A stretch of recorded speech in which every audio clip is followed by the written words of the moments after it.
अब उपचुनाव में कांग्रेस ने बीजेपी से दो दो हाथ करने के लिए एक अनोखा रास्ता अख्तियार कर लिया है, जिसे लोग कह रहे हैं कि क्या यह कांग्रेस की गांधीगिरी है।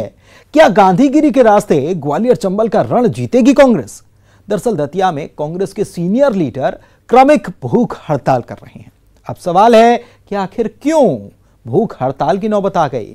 तो दतिया में जो दर्द लेकर कांग्रेस प्रशासन के पास गई थी, जिसके लिए उसने जन आक्रोश रैली निकाली, उसी जन आक्रोश रैली में कोविड-19 के उल्लंघन पर कांग्रेसियों पर एक और मामला दर्ज हो गया।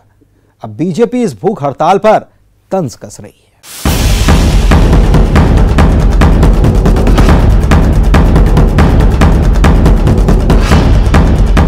ग्वालियर चंबल के रण को जीतने के लिए अब कांग्रेस ने लगता है एक नया रास्ता अख्तियार कर लिया है। अब कांग्रेस गांधीगिरी के रास्ते पर लगता है आगे बढ़ रही है। पहले आप हवा में उड़ती हुई इन मांगों को देखिए, जहां कांग्रेसियों का आरोप है कि उनकी बात को यूं ही हवा में उड़ाया जा रहा है। ये रही मांगों की लिस्ट। पूरी की पूरी 8 मांगे लिखी गई हैं, जिसमें पहली मांग है कांग्रेस कार्यकर्ताओं और आम जनता के खिलाफ दर्ज किए जा रहे फर्जी मामले को वापस लिया जाए। इसमें बढ़ते बिजली बिल को भी मुद्दा बनाया गया। महंगाई की मांग का भी जिक्र है। कोविड-19 के उल्लंघन पर आखिर पार्टी पार्टी में भेद क्यों, ये सवाल भी कांग्रेस उठा रही है। बेरोजगारी के दर्द को भी दर्शाया गया है। और हम लोगों को, कांग्रेस के लोगों को पाबंदी लगा दी गई कि आप कोविड-19 को पालन करें, नहीं तो आपको किस। इन सब मुद्दों को लेकर हम लोग महंगाई, पेट्रोल, डीजल, इन सब मुद्दों को लेकर हम लोगों ने 7 दिन का भूख हड़ताल का हम लोग आयोजन रखा। दतिया के लाल चौक पर ऐसे ही कांग्रेस के सीनियर लीडर भूख हड़ताल पर बैठ गए हैं। पूरे 7 दिन तक ऐसे ही एक एक कर, यानी क्रमिक भूख हड़ताल करेंगे कांग्रेस के दिग्गज नेता 1 सितंबर से 7 सितंबर तक। कांग्रेस नेताओं और कार्यकर्ताओं पर तो झूठा कोविड-19 को बहाना बनाकर जो मुकदमा दायर किए, एक तो वो मुद्दा है। दूसरा है कोविड-19 के आधार पर ये लोग हम लोगों को चुनाव लड़ने के लिए क्षेत्र में नहीं जाने दे रहे हैं। क्या आप लोग यही रहे मुकदमा लगाएं, जेल में डाल देंगे तो आप विचार नहीं करें। उसके मुद्दे बनाकर हम लोगों ने 7 दिन की क्रमिक भूख हड़ताल रखी है। अब सवाल है कि आखिर क्यों दतिया में भूख हड़ताल की नौबत आ गई? तो इसके लिए थोड़ा सा फ्लैशबैक में चलना होगा, जहां दतिया में ऐसे ही कांग्रेस ने जन आक्रोश रैली निकाली थी, जिसका मकसद था कार्यकर्ताओं पर दर्ज हो रहे फर्जी मुकदमे वापस लिए जाए। लेकिन इस रैली में उल्टा सीनियर लीडर्स पर कोविड-19 के उल्लंघन का मामला दर्ज हो गया था, जहां सोशल डिस्टेंसिंग का ख्याल नहीं रखा गया।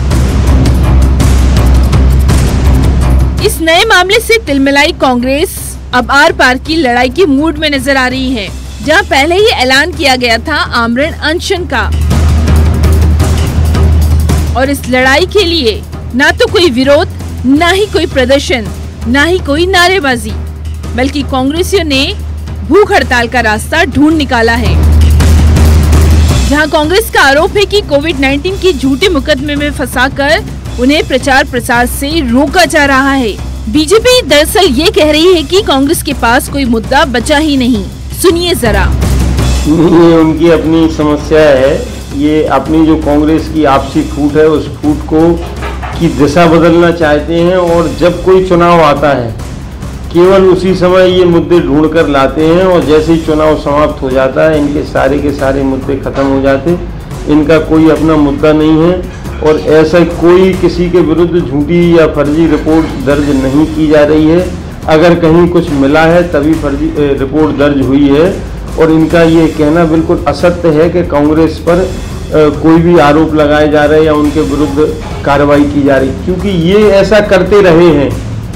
राजनीतिक पूर्वाग्रह से कांग्रेसी भाजपा के खिलाफ काम करते रहे, इसलिए इनको वैसा ही दिखता है। अब सवाल है कि भूख हड़ताल के इस सियासी दांव का असर वोटर के दिलो दिमाग पर कितना होगा, ये तो नतीजे ही बताएंगे।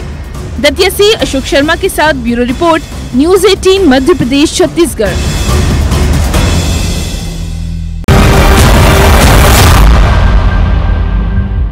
नेपानगर में बीजेपी और कांग्रेस आमने सामने आ गए हैं, जहां पर कांग्रेस मिशन पोल खोल में जुट गई, जिसने पूर्व विधायक सुमित्रा देवी कास्डेकर को आरोपों के कटघरे में ला खड़ा किया।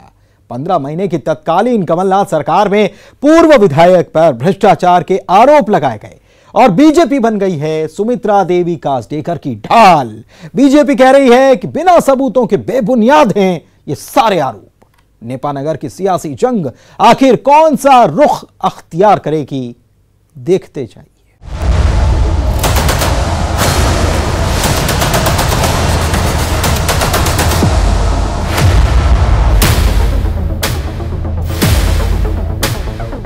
मुझे जनता ने इसलिए जिताया है कि मैं जनता की सेवा करूं। मैं जनता की सेवा ही नहीं कर पा रही हूं तो मैं क्या करती। जब 15 महीने तक सुमित्रा देवी कास्डेकर सरकार में रही, इन्होंने खूब अंधाधुंध वसूली की। ऐसी ही नेपानगर विधानसभा में जुबानी जंग छिड़ गई, जहां बयानों के आरोपों के बाण चलाए जा रहे हैं। वोटर के दिल में जगह बनाने के लिए नेपानगर में सियासी पार्टियां अपनी अपनी सियासी जमीन मजबूत करने की कोशिश कर रही हैं। नेपानगर की सियासत में 15 महीने बनाम 15 महीने की जंग छिड़ गई है। एक तरफ हैं पूर्व विधायक सुमित्रा देवी कास्डेकर और दूसरी तरफ उन पर हमलावर होती कांग्रेस। नेपानगर में अब बीजेपी कांग्रेस के बीच वाकयुद्ध शुरू हो गया है। जब 15 महीने तक सुमित्रा देवी कास्डेकर सरकार में रही, इन्होंने खूब अंधाधुंध वसूली की। हर सचिव से पैसा लिया, सोसाइटियों से पैसा लिया, सरपंचों से पैसा लिया, रेत माफियों से पैसा लिया। रेत माफियों के साथ में तो इनकी साठगांठ भी हो चुकी, जो भारतीय जनता पार्टी के लोग हैं। तो उस समय इनको कमलनाथ जी की सरकार खराब नहीं दिख रही थी। बार बार मैं मंत्रियों के पास गई हूँ काम को लेकर, पर मेरे 15 महीने में एक भी काम नहीं हुए। सुमित्रा देवी कास्डेकर ऐसे ही अपना दर्द बयां कर रही हैं, जो बार बार यही बात जोर देकर कह रही हैं कि तत्कालीन कमलनाथ सरकार में नेपानगर के विकास की अनदेखी हुई और उन्हें इस्तीफा देना पड़ा। यही नहीं, वो तो सबूत भी पेश कर रही हैं कि जो काम 15 महीने की तत्कालीन कमलनाथ सरकार में नहीं हुआ, वहां शिवराज सरकार में नेपानगर को अस्पताल के लिए पैकेज स्वीकृत हो गया। सुनिए जरा। वैसे मैं वहां सीएम साहब से मिलने गई थी और तुरंत तत्काल जो नेपानगर के हॉस्पिटल है, तत्काल स्वीकृति मिल गई है 1,40,00,000 के। बस इसके बाद तो कांग्रेसियों का पारा ही चढ़ गया। अब कांग्रेस इसी 15 महीने की जंग में पूर्व विधायक सुमित्रा देवी कास्डेकर को घेरने के लिए मिशन पोल खोल में लग गई। इस अघोषित मिशन में कांग्रेस सुमित्रा देवी कास्डेकर पर एक के बाद एक भ्रष्टाचार के आरोप लगा रही है। कांग्रेस ने तो पूरी की पूरी फहरिस्त तैयार कर ली है। सरपंचों से कमीशनबाजी, रेत माफियाओं से सांठगांठ, निर्माण कार्यों में भारी भ्रष्टाचार के आरोप लगा रही है कांग्रेस। कर्मचारियों से वसूली की, विधायक निधि में इन्होंने हर सरपंच से और जो हमारे कार्यकर्ता इनके पास में अगर कोई पैसा मांगने जाते थे तो उनसे 20% की डिमांड की। सवाल तो कांग्रेस ये भी उठा रही है कि जब तत्कालीन कमलनाथ सरकार में विकास नहीं हो रहा था, तब क्यों नहीं सुमित्रा देवी ने विधायक पद से इस्तीफा दिया? सरकार गिरते ही ये कदम क्यों उठाया? इन लोगों को 15 महीने तक पैसे की खाने की आदत पड़ चुकी थी, ये आदमखोर हो चुके थे और इनके बाद में ये सरकार जाने के बाद में इन्हें कहीं से कहीं आवक आना बंद हो गई। ये बिल्कुल तिलमिला गए और जैसे ही भाजपा की तरफ से ऑफर आया, इन्होंने भारतीय जनता पार्टी ज्वाइन कर ली। इन आरोपों के बीच बीजेपी सुमित्रा देवी कास्डेकर का बचाव करती हुई नजर आई। बीजेपी तो ये सवाल खड़े कर रही है कि बिना सबूतों के इन आरोपों के आखिर क्या मायने? जिम्मेदार जनप्रतिनिधि है रविंद्र भाई, पूर्व विधायक रहे, लेकिन उन्होंने गैर जिम्मेदार बयान नहीं देना चाहिए। एक बिना एविडेंस के आप किसको आरोप प्रत्यारोप लगाए। सवाल तो ये भी है कि आखिर भ्रष्टाचार की याद कांग्रेसियों को तब क्यों नहीं आई? अभी क्यों सारे राज उजागर किए जा रहे हैं? इस बारिश के मौसम में इस बयानबाजी से नेपानगर का सियासी पारा हाई हो चुका है। आखिर वोटर किस पार्टी का देगा साथ? बुरहानपुर से शारिक अख्तर के साथ bureau report, news 18 Madhya Pradesh Chhattisgarh.